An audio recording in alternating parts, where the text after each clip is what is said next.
today we're here to listen to Rich talk about the contradictions of capitalism. So I invite you to welcome Rich. Thanks so much. Okay, first things first, you see, one of my points in this presentation is going to be that I'm a little bit disorganized. And proof of this is that the computer has gone into night mode and I forgot about this because, you know, it's still synced to Canada time, so I'm just fixing that now before we start. And here we go. Okay. There we go. You ever seen Seinfeld, you know, Kramer? That's me. Okay. There is a wonderful line from a musician in Canada. His name is Matthew Good, and he so aptly summarized the plight of millennials. Here it is right now. I did it on Ritalin. I got me some good grades. Now I work me the night shift where I pull and pull and pull till it hurts. Thanks so much for having me. By now you all know who I am. My name is Rich Penny. I wrote the Justice Keepers saga. Today I'm going to be taking you through a talk called The Contradictions of Capitalism. And I am going to be telling you a little bit about my own personal story to help illustrate how I learned about these contradictions. Now, there are a few things you need to understand about me. One is that I live with a condition called keratoconus, which basically means that my corneas are warped and my eyesight has deteriorated. On top of that, I have an impaired motor cortex, which both affects my ability to move around and also my organizational skills. So, all that being said, let's start with contradiction number 1. You can have any job, just not the one you want. Okay, so I create universes. That's what it means to be a novelist. Universes with form and structure. Universes with their own unique physics, with characters very vivid and lifelike that have been mentioned in several reviews. I could have an idea for a television series, and within about an hour, I would have every episode of every season plotted out. In fact, last night, during the social event, I began to realize that my story was very, very similar to Peter's, just replace musician with novelist. I didn't pursue story writing in the form of script writing or novel writing because I was told all my life that writers don't make a lot of money. So let's just take a moment and take a look at some basic free market logic here. The invisible hand naturally allocates material rewards to people whose goods and services are most in demand. So if you get paid more, it must mean you do more good, right? Well, let's examine that. This is data from the Bureau of Labor Statistics in the United States. In 2007, roughly 5% of Americans were unemployed. By 2009, that number jumped to 10%. Average salary for an investment banker, $71,500. For a fast food worker, it's only $19,500. So I'm guessing then by market logic, destroying the economy is worth more to society than serving people food. This equation of dollar signs with worth is something we see everywhere. This is an article from bestdegree.com, 10 degrees hiring managers don't want to see. Can I just direct your attention to that paragraph in the upper left? Music therapy majors learn how a variety of musical styles can help facilitate healing and ease suffering in patients. Okay, so, oh yeah, how exactly do you use that when filling out an accounting report? That's the important sentence there. So the implication here is clear, right? Don't be a music therapy major, be an accountant, because accountants make money. I just have one small question for you. What if you're a shitty accountant? More to the point, what if you're a shitty accountant who happens to be a musical genius? The exact kind of musical genius who can see patterns and melodies and use those patterns to bring relief to patients who are suffering. See, maybe it's true that society needs 50 accountants or even 500 accountants for every one music therapist, but what's more valuable overall? One single terrible accountant or one single brilliant music therapist? The market doesn't account for these things. Which brings me to contradiction number 2. The market prides itself on diversification of labor, but talents often go to waste because they can't be monetized. Be an electrician. This was the advice from my 10th grade math teacher. One small problem with this, you can choose a stable career like electrician, and if you're terrible at it, you still won't succeed. Now, the idea that there might be a biological basis for skills, that we can't all be equally good at everything. Whoa. See what I mean? Clumsy. The idea that we can't all be equally good at everything is somewhat anathema to the free market, because in the free market, you're supposed to adapt to whatever's in demand. So if you're a taxi driver and you get displaced by automation, you're supposed to just go to such and such technical institute and get retrained as a computer programmer. But unfortunately, there is evidence to suggest a biological basis for skills, at least to a limited degree. This is a study by Ariel Starr, Melissa Libertis, and Elizabeth Brannon of Duke University. They wanted to see whether children with a natural number sense went on to do better in math class. Their experiment was fairly simple. They would show children cards with a series of dots on them, and the only difference would be the size of each dot.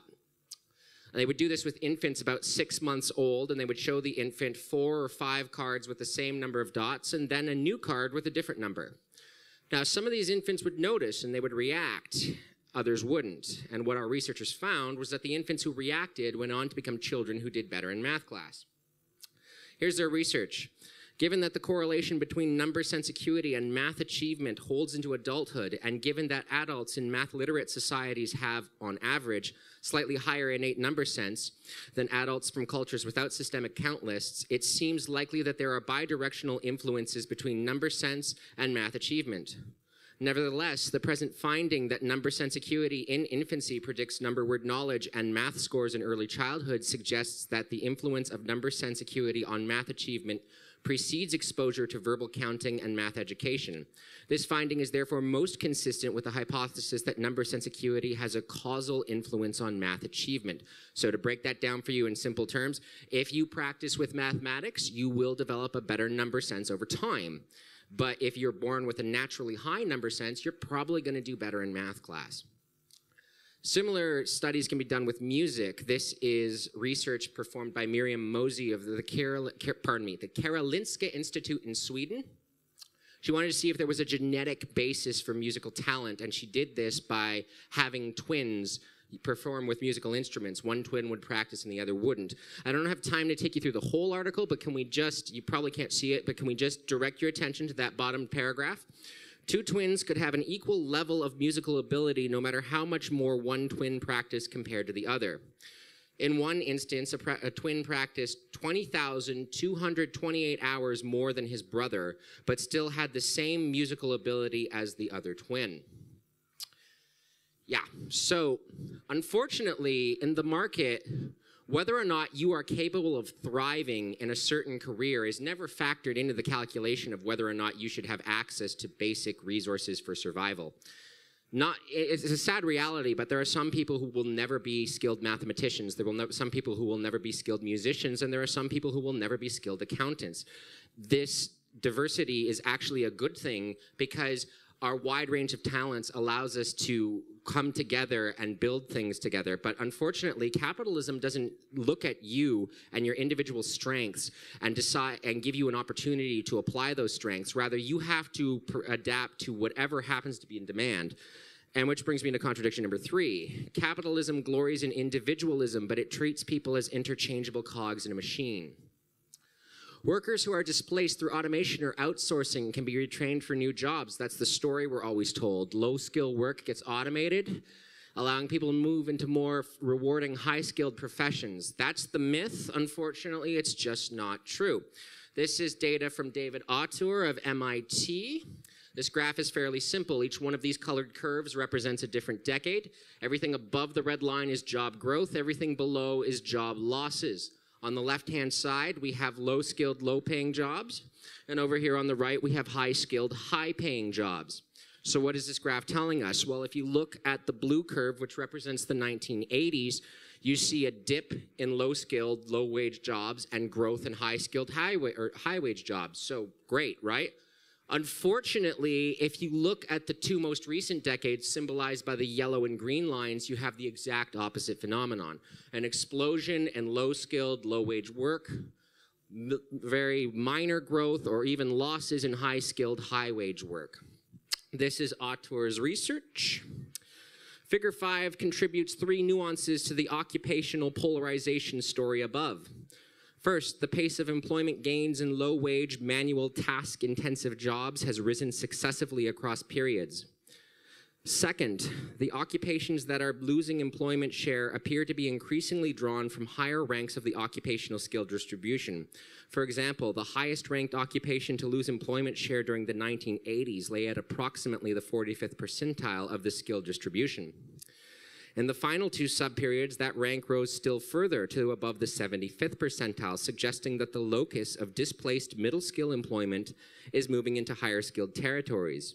Third, growth in high skilled, high wage occupations, those associated with abstract work, decelerated markedly in the 2000s, with no relative growth in the top two deciles of the occupational skill distribution during 1999 through 2007, and only a modest recovery from 2007 to 2012. Now, I'd be remiss if I didn't tell you that David Autor is somebody who believes there's always going to be enough jobs for everybody. I happen to disagree with his conclusion, but even if he were correct, what would seem to be indicated here is that the kind of work that will be available to people will be low skill, repetitive, menial, soul-crushing work. Now, the standard myth that we always hear again and again and again is that any job is better than no job. Unfortunately, in terms of mental health, that's just not true. People who are employed in engaging creative work tend to become very well off in terms of mental health, but people who are employed in menial, repetitive jobs tend to be worse off than those who are unemployed. This is data from a team of researchers led by Peter Butterworth of the Center for Mental Health Research at the Australian National University. I'm just going to read you their conclusion. Overall, unemployed respondents had poorer mental health than those who were employed. However, the mental health of those who were unemployed was comparable or superior to those in jobs of the poorest psychosocial quality. This pattern has been evident in prospective models. Those in poorest quality jobs showed greatest decline in mental health, or greater decline in mental health, I should say, than those who were unemployed. Now, why is this the case? Well, often, if you happen to work in a low-skill, low-wage job, you take a lot of abuse from customers or from your bosses. Now, when I was in these positions myself, I was frequently told that I was just supposed to let it roll off me like water off a duck's back. You just don't let it bother you. You just decide that you're not upset. Unfortunately, the human brain doesn't work that way. Emotional and physical pain light up the same centers of the brain, so a job where you are paid to be told that you're worthless all the time really isn't all that different from a job where you're paid to be punched in the face. The claim that workers who are displaced through automation and outsourcing can be retrained for new jobs fails to ask the question of whether these workers will benefit from the new jobs. And as always, it depends on the job, which brings me to contradiction number 4. People who don't work are a drain on the system, but we have to create jobs. Now, this one's tricky, and not everyone, sometimes I tell it to people and they don't quite get why it's a contradiction. So just as a kind of curiosity of mine, hands up if you can see why that's a contradiction. Okay, so a few people. Let me break it down for you. If it's true that people who don't work are a drain on the system, it means there's an enormous amount of work to do and not enough people to do it. But if it's true that we have to create jobs, it means that there are plenty of people and there's not enough work for all of them. Well, which one is it? These two things can't exist at the same time. Which brings me to my story. These are the various jobs I've had throughout my adult life. This is what your life looks like if you don't pursue the vocation you actually want and simply drift aimlessly from one thing to another because you have to make money somehow. I was one of the people who experienced a significant decline in mental health due in no small part to repetitive, demeaning work. Why is that the case? Well, for one thing, I'm a night owl. This is an article by Live Science that breaks down what that means. People span the range of those who are very early risers to very late setters, and this is genetically determined, said Frederick Brown, a professor of psychology at Penn State. To a certain extent, behavior and environment, say routinely pumping iron in a well-lit gym toward midnight, can shift our built-in dispositions. But for those of us squarely in one chronotype camp or the other, in the end, the body is boss. If you're a morning type person, you can't become an evening type, and vice versa. I don't have time to take you through the whole article. I really recommend it. It's a wonderful read, but let's just look at that highlighted paragraph there. Brown and Arand believe that one's unavoidable preference for morning or evening should not be considered bad or unhealthy. Society, they agree, should be more accepting of inherent sleep and wake modes, particularly of night owls for whom adhering to business hours is arduous. I cannot tell you how true that is. I'm perpetually disorganized, as you've already seen. I have a tendency to misplace documents, lose files. While we were on lunch, I lost my phone for about 20 minutes. I become increasingly flustered when I have to do paperwork.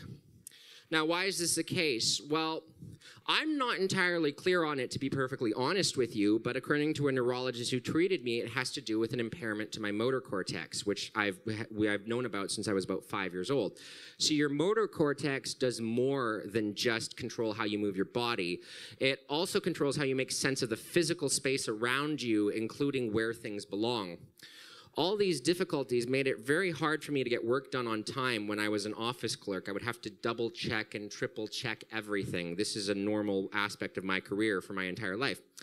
As a result, in that particular job, I would stay late an extra 3 or 4 hours after the end of my shift to make sure everything got done. Now, one day, my boss comes up to me, she takes me aside, and she says I can't do that anymore because they can't afford to pay me for all those extra hours.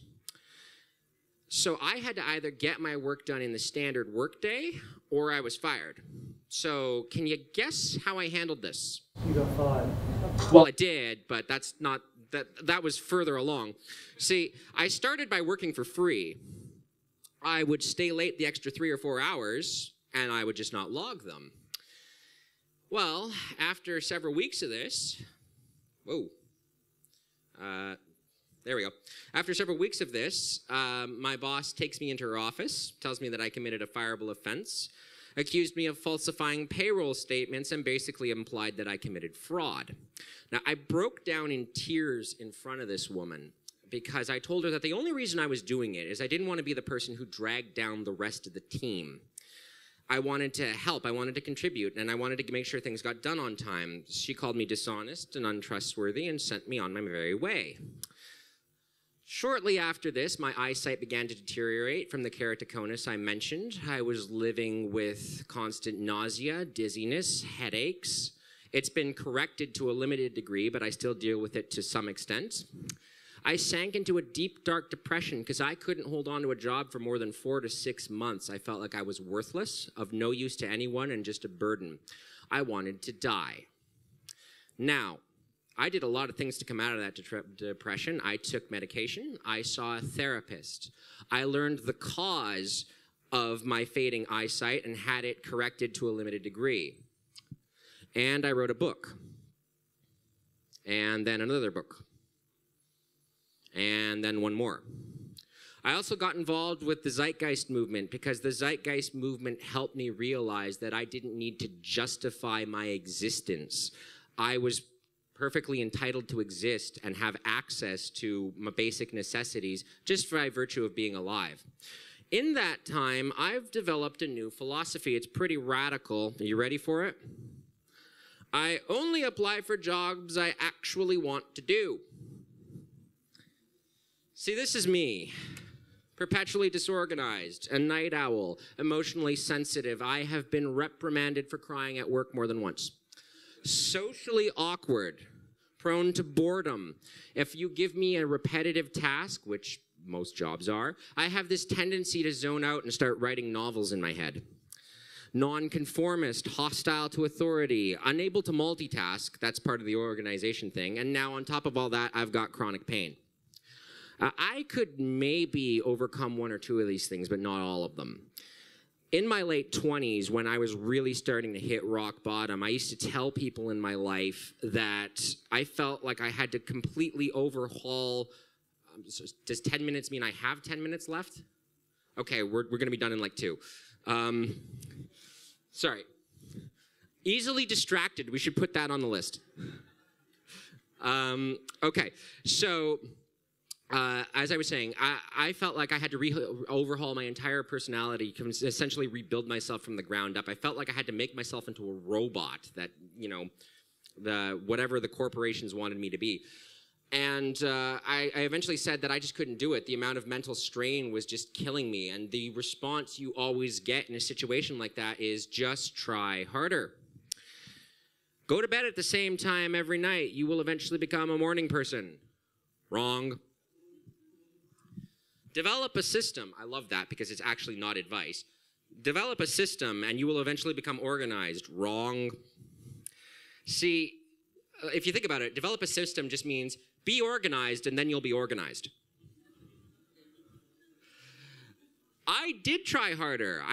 The part of the working for free was one of the many ways I tried harder. I tried harder so much that I had a nervous breakdown. The truth of the matter is that I am a shitty office worker, but I'm a brilliant novelist. That's from a review. I don't know if you can read it. Anyway, and if you're thinking about contribution to society, the simple reality of it is that I've done more good in the last few years than I ever did in any of my full-time jobs. I get emails from people telling me that my work has inspired them.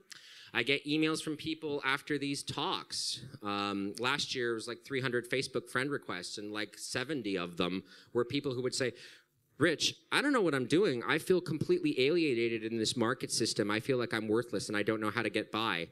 And I say, I know exactly how you feel because I was like that a couple years ago as well. No, I'll be perfectly honest with you. I don't make a lot of money. I make some. I have a couple part-time jobs in addition to my novels. Maybe my novels will take off and I won't have to worry anymore. But my family does help me out. So the day may come, because they're not going to be able to do that forever, the day may come where Rich Penny is impoverished and where he potentially pays whatever consequence up to and including death is as a result of that. I have understood this and accepted this reality and realized that there's not that much I can do to change it. So here's the basic crux of everything that I've come here to tell you. If you're a good capitalist, the thought of me being eliminated from the market because I can't find a way to monetize my skills, well, that should make you happy because I'm just a drain on the system anyway. But if somewhere deep inside you, you look at this guy who came up here and gave this talk and, entertained you for 20 minutes and possibly made a buffoon of himself, if in somewhere you look inside you and you see, and you say, you know what, that person doesn't deserve to have that horrible fate, then I invite you to contemplate whether capitalism is really the system for you. I'm going to leave you with one last quote because last year the quotes were really popular. This is from a band called Hostage Life, and I put it in because it was inspired by the Psychopath talk. My cause is acquisition, survival of the vicious, slaughter the competition. If you want a better spot, destroy what they've got and hang them high from a Windsor knot. Thanks for having me. Have a wonderful Zeitgeist day.